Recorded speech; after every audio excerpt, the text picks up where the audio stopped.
Vamos a ver lo que es la lección 14. Bueno, vimos la 9 y la 14, pero bueno, especialmente nos vamos a enfocar a la 14. El título se llama ¿Cómo oraba Jesús?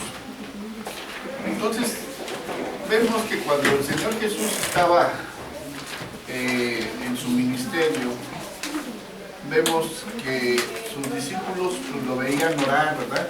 El Señor Jesús se retiraba a lugares alejados, al desierto, a lugares solitarios para poder orar, porque pues, la multitud siempre lo estaba acechando, no lo dejaba, entonces tenía que apartarse e irse lejos, y sus discípulos pues, lo seguían, ¿verdad?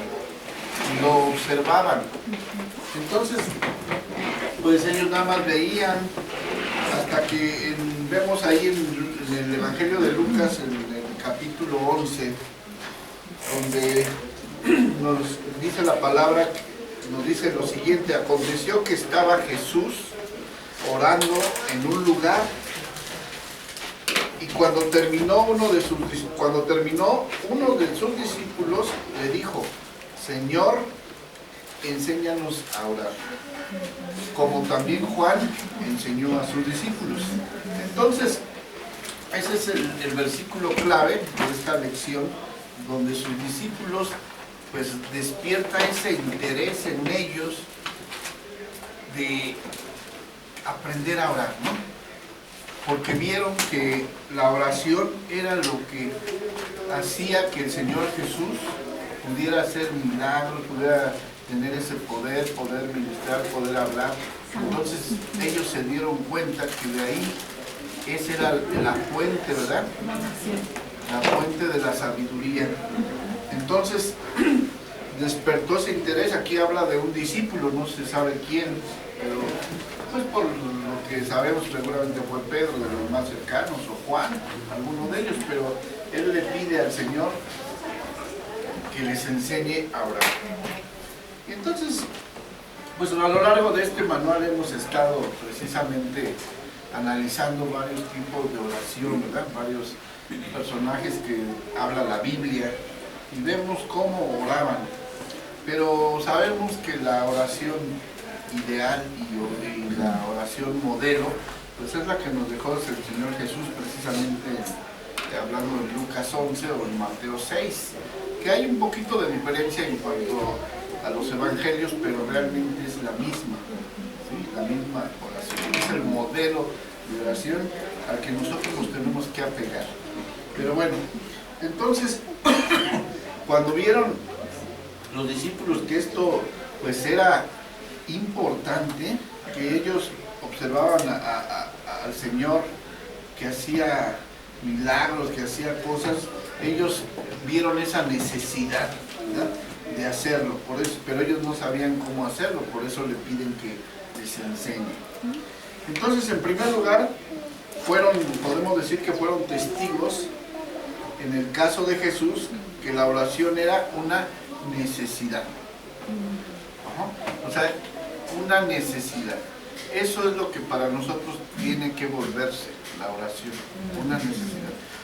Porque siempre a veces la dejamos al último, ¿verdad? Bueno, ya nosotros como cristianos, como hijos de Dios, pues sabemos que es importante, pero a lo mejor algunos hermanos todavía que inician, pues no lo ven tan necesario, y a veces recurren a ella hasta cuando ya está el problema, ¿no? Y cuando no debe ser así. Precisamente ayer, bueno, que no me permitía compartir, hablaba de eso, de que tenemos que disponer un tiempo para orar. Y cuando precisamente hablaba ayer en el Salmo 5, donde David dice que por la mañana, o sea, nos incita o nos exhorta a hacerlo todos los días en la mañana, porque eso hace un cambio en nuestras actividades diarias, ¿sí? Si nosotros le cedemos nuestra voluntad en todas nuestras actividades al Señor, va a haber un cambio ideal, y sabemos que Él está tomando y teniendo el control de todo lo que hacemos. Y muy diferente a cuando no lo hacemos, ¿no? A veces por las carreras algo corriendo, en los bares, y no, que es que ya se me hizo tarde. Ok, bueno, pues ya se te hizo tarde, pues tómate unos minutitos más y lo hacemos, ¿no?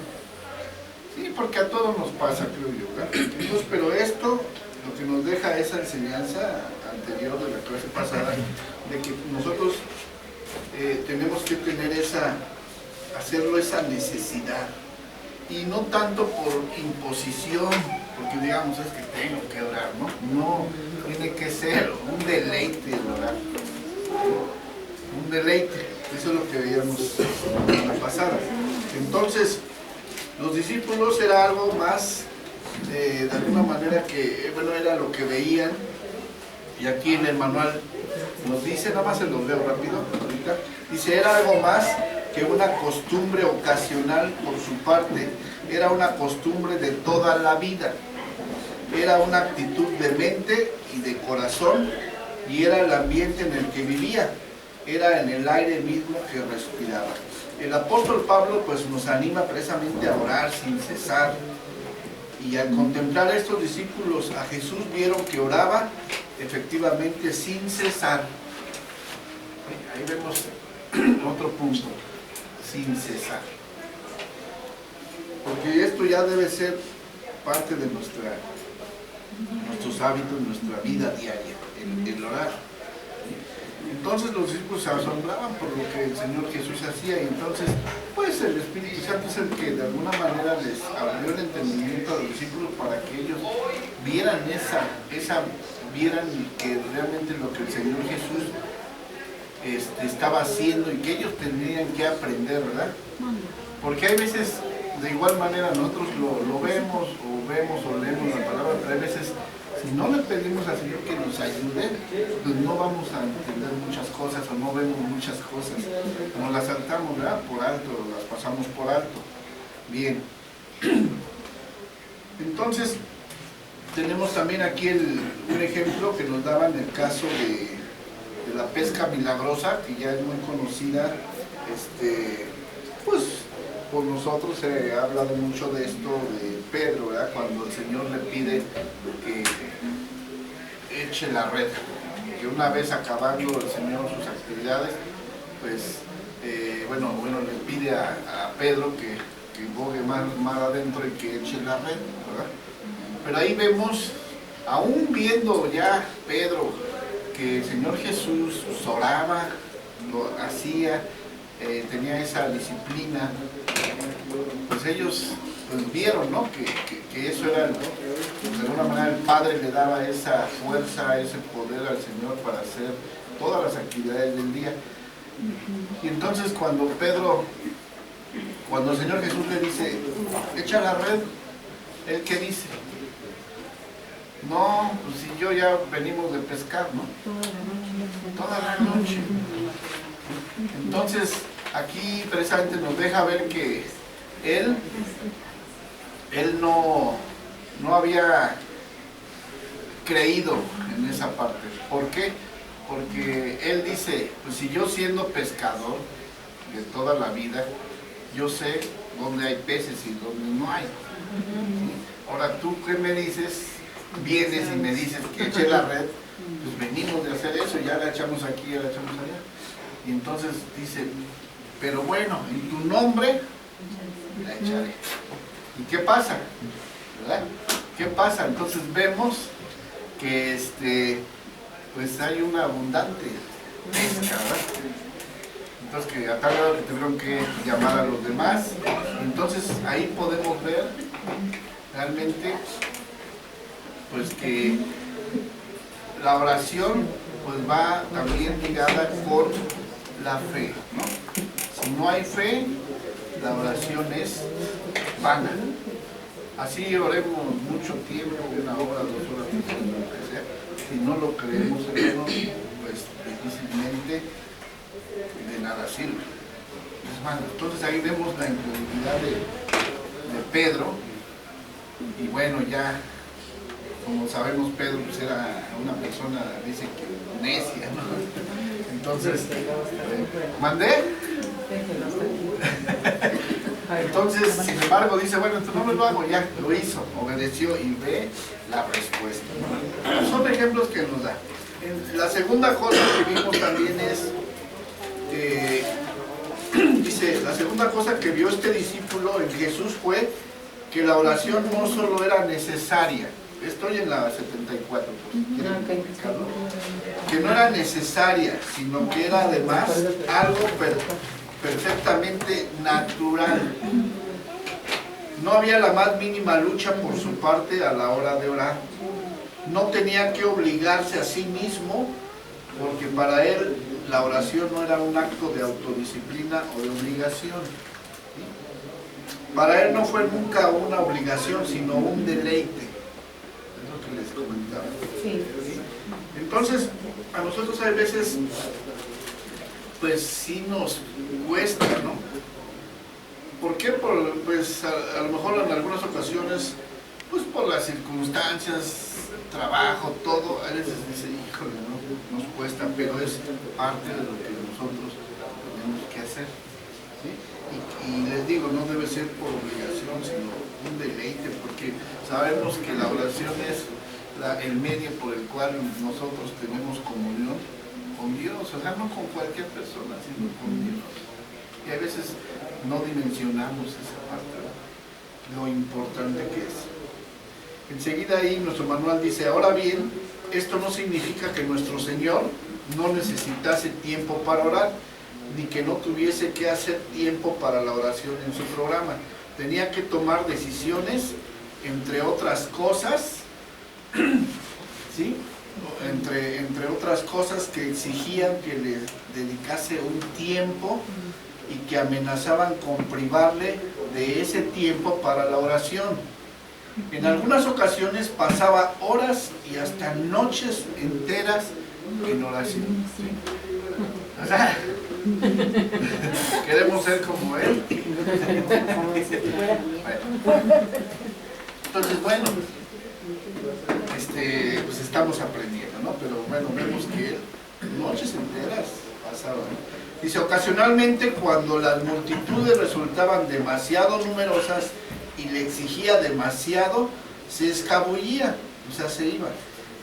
Lucas deja constancia de este hecho en el Evangelio, ¿sí? Que lleva su mismo nombre, contando que se reunió una gran multitud con el fin de escucharle, pero él se apartó y se fue a un lugar desierto a orar. Entonces igual nosotros a lo mejor en nuestro lugar, en nuestra casa, a lo mejor no tenemos el espacio, pero tenemos que buscar un lugarcito ahí que destinemos, ¿verdad?, para orar. Y tiene que ser, pues, parte ya de nuestra vida. Bien, entonces podemos ver que el orar tiene que formar o hacer parte de nuestras actividades básicas que nosotros debemos, si ya es, no lo podemos dejar a un lado. Bien. Entonces, eso fue de lo que estuvimos hablando en la clase pasada, y hoy vamos a continuar con la lección 15 de la oración moderna. La oración moderna. Página 76. Entonces, hemos observado la vida, pues, de oración que el Señor Jesús tenía, ¿verdad? A través, pues, de los ojos de un discípulo al que no se le nombra, y que él, pues, ve eso y le pide que les enseñe a orar. Y vamos a ver la oración que hace el Señor Jesús. Entonces vamos a Lucas 11:1 para retomar otra vez esa parte. Dice, aconteció que estaba Jesús orando en un lugar, y cuando terminó, uno de sus discípulos le dijo, Señor, enséñanos a orar, como también Juan. Y ahí decimos Juan, pero ¿cuál Juan? ¿Cuál Juan? Aquí se está Juan el Bautista, ¿verdad? Exactamente. Dice, como Juan nos enseñó, como Juan enseñó a sus discípulos. Y en el 2 dice, y les dijo, ¿quién? Pues el Señor Jesús. Cuando oréis, decid: Padre nuestro que estás en los cielos, santificado sea tu nombre, venga tu reino, hágase tu voluntad, como en el cielo, así también en la tierra. El pan nuestro de cada día, dánoslos hoy, y perdónanos nuestros pecados, porque también nosotros perdonamos a todos los que nos deben. Y no nos metas en tentación, mas líbranos del mal. Hasta ahí. Entonces vemos una oración, pues, corta, pero completa, ¿verdad? Y es lo que vamos ahorita a estar analizando en esta lección, de qué tan profundidad, de qué profundidad tienen estas palabras.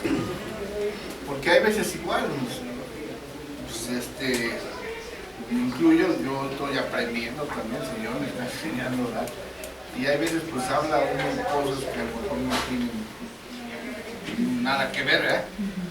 Pero sin embargo, bueno, pues estamos aquí y el Señor nos está enseñando cómo tenemos que hacer bien.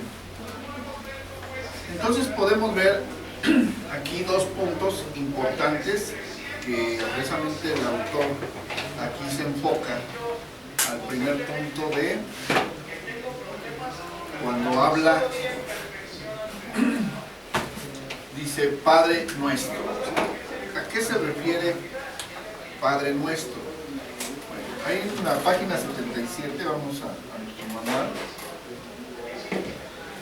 dice en dos párrafos antes, tres párrafos antes de terminar la 77, dice: es por esto que es por ello que esta oración, que sirve de modelo, comienza con una palabra familiar: Padre.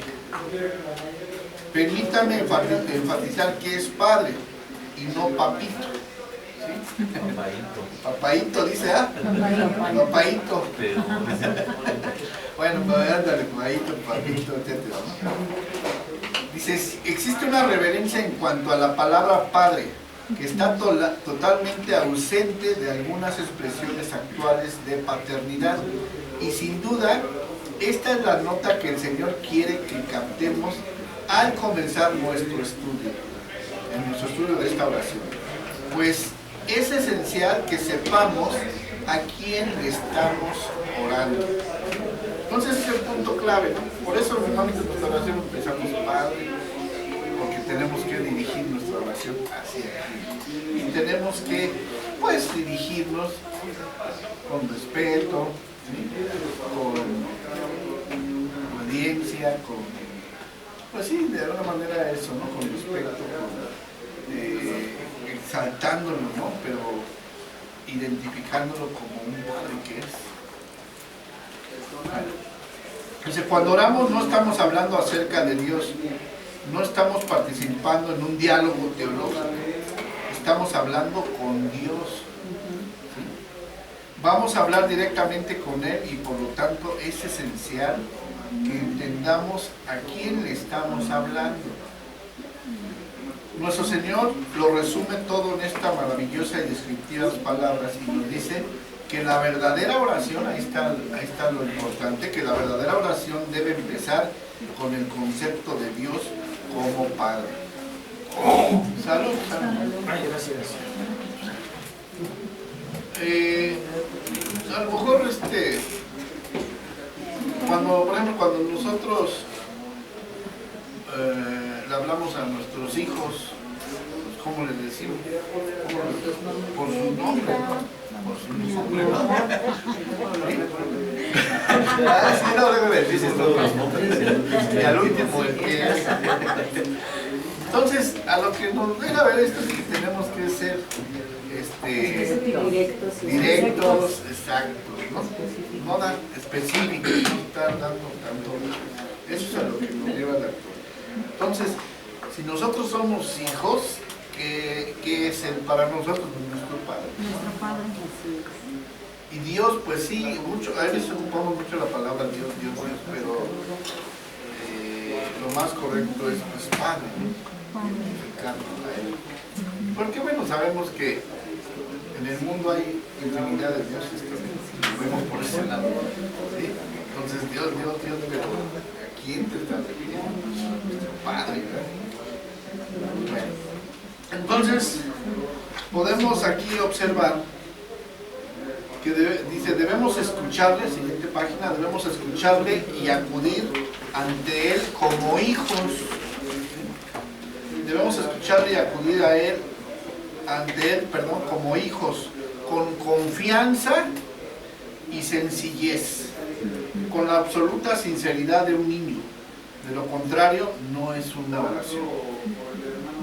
Y es lo que siempre ponemos a veces como ejemplo del hijo con el padre, nuestros hijos, cómo vienen nuestros hijos cuando necesitan algo, ¿verdad? Cómo se acercan. Seguros. ¿Eh? Seguros. ¿sí? Confiados. Confiados. Exacto. Así es como tenemos que ser nosotros. En la oración, ¿verdad? Dice, un padre puede oír y Dios no es sencillamente un ser impersonal, no es distante. Dice, no es distante a todos nuestros problemas y nuestros sufrimientos. O sea, Él está atento, Él está esperando que nosotros pues lo busquemos. ¿Verdad? Él va a estar siempre ahí. Dice, no solo debemos dirigirnos a Dios como Padre, es decir, pronunciando la palabra con nuestros labios, sino que debemos de creer que es un Padre, o sea, debemos de creerlo. ¿Sí? Porque, como dice la palabra, que no sea de labios, ¿verdad? Porque, ¿qué dice la palabra? De labios me honran, pero su corazón está lejos. Entonces, que tenemos que pues, ser sinceros y creerlo, ¿verdad? Como dice aquí, creer que es nuestro Padre, porque todo cuanto Dios pone a disposición de la humanidad debe siempre llegar a nosotros por medio de la fe, debiendo siempre actuar en nuestras vidas por medio de esa confianza. Entonces, debe haber esa fe, confianza al dirigirnos a Él. Entonces, ese es el primer punto, así como entra, como dice el Señor Jesús, ahí en el versículo 2, cuando oréis, o sea, por eso nos dice, cuando oréis, decid, Padre nuestro. Vemos que esta oración, pues, vemos que pues, de alguna manera pues, la religión católica la adoptó así como el Padre Nuestro, y de ellos pues, la repiten, pero nosotros no tenemos que hacer eso, sino nos está dando el modelo, porque entonces caeríamos en lo que nos dice Pablo de las falsas repeticiones, o sea, no podemos ser repetitivos, sino podemos tomarlo como modelo y de ahí podemos abrirnos a un mundo infinito de cosas, pero sin perder la esencia, ¿verdad? Eso es a lo que tenemos que referirnos bien. La segunda parte que aquí habla es la renuncia. Dice, hágase tu voluntad. ¿Sí? Entonces, aquí el autor nos dice, estoy seguro de que esa es la petición que hace que la mayoría de nosotros nos convirtamos hipócritas, porque podemos decir, Padre, con una gran gratitud sincera, pero cuando decimos, hágase tu voluntad, lo decimos sabiendo y sintiéndonos culpables por ello, conscientes de que al orar hay aspectos de nuestra vida que no nos sometemos a su voluntad. Es que no es fácil, por eso esta oración está completísima. Cuando dice, hágase tu voluntad, o sea, ¿qué le estamos diciendo? Que lo que Él decida, eso está bien, ¿verdad? Tenemos entonces que someternos a Él, porque hay veces ese es el problema, que decimos, no, es que, pero yo lo quiero hacer así, entonces ya no, entonces ya no estamos poniendo fe en Él, en esa oración, y entonces no estamos cediendo. Por eso aquí dice que nos convertimos en personas de doble cara, ¿no? Porque entonces no estamos siendo fieles, no estamos siendo honestos. Entonces por eso dice, hay aspectos de nuestra vida que no sometemos a su voluntad y respecto a los cuales además no queremos someternos a su voluntad. Dice, cuando decimos, hágase tu voluntad, estamos diciendo en oración, que toda mi vida sea fuente de deleite para ti y rinda honor al nombre que llevo, que es tu nombre. Hágase tu voluntad, que esa es la palabra. Ahí, por ejemplo, hallamos en el Salmo 19:14 una oración que hace David, ¿sí? En la última parte de su oración, y donde él dice, sean gratos los dichos de mi boca y la mediación de mi corazón. Vamos a ver los significantes. En Salmo 19:14.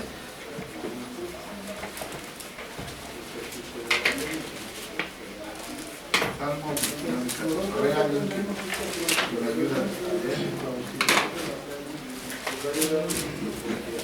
Sean gratos los dichos de mi boca y la meditación de mi corazón delante de ti.